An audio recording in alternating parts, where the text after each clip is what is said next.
bahagia dalam Al-Quran dan Sunnah Rasulullah Sallallahu Alaihi Wasallam. Apa itu bahagia? Kapan kita bahagia? Di mana kita bahagia? Karena banyak orang sekarang membuat ukuran-ukuran kebahagiaan. Bahkan dituliskan bahagia itu sederhana. Bahagia itu ketika aku bisa menghirup secangkir kopi. Masya Allah. Bagi yang ngopi, bagi yang tidak bahagia. Bahagia itu ketika aku hadir bersamamu. Bagi kamu, bagi yang lain tidak.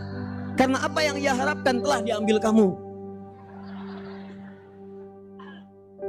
Bahagia itu ketika aku duduk di samping kipas angin. Bagi Anda iya, bagi yang kegerahan susah. Jadi kita mesti punya ukuran apa yang disebut dengan bahagia itu, yang bisa mengukur keseluruhan yang dirasakan oleh setiap orang. Buka Quran surah ke-11 Hud ayat 105 dan 108. Ayat 105 dan 108. Yauma la takallamu nafsun illa biidni. Awas. Lihat ujung ayatnya. Faminhum syaqiyyu wa sa'id. Di hari kiamat itu semua tidak akan mampu berkata, tidak ada yang bisa bicara kecuali dengan izin Allah Subhanahu wa taala. Maka di hari itulah kemudian akan terlihat ada yang sengsara, ada yang bahagia. Perhatikan, Al-Quran menyebut orang-orang yang bahagia dengan satu kata saja. Namanya Sa'idun.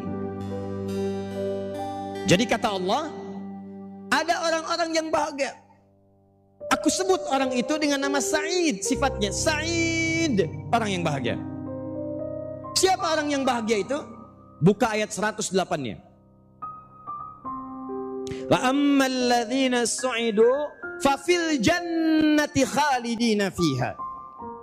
Adapun yang dimaksud orang-orang yang bahagia itu adalah orang-orang yang bisa masuk surga dan kekal abadi di dalamnya. Tahan baik-baik. Perhatikan kalimatnya. Jadi kata Al-Quran, kebahagiaan yang sesungguhnya itu, kebahagiaan yang sifatnya hakiki itu, tidak ada yang lain kecuali ketika seseorang bisa masuk ke dalam surga. Dikalaupun ada orang di dunia itu kaya, ada orang di dunia jabatannya tinggi, kedudukannya hebat, tapi dia nggak mampu masuk surga, maka dia bukan orang yang bahagia. Tapi kalau ada orang biasa-biasa, harta cukup, kedudukan biasa, tapi bisa masuk surga, maka itulah orang yang paling bahagia. Ada lagi yang dahsyat, dunianya harta kaya, kedudukan tinggi, orang hebat, dunianya bahagia, akhiratnya pun bisa masuk surga. Kata Allah, orang yang bahagia itu orang yang bisa masuk. Jadi kalaupun ada orang hebat di dunia tapi nggak bisa masuk surga, hakikatnya dia bukan orang yang bahagia. Ya Allah, kenapa di surga itu disebut dengan nikmat bahagia? Tahan.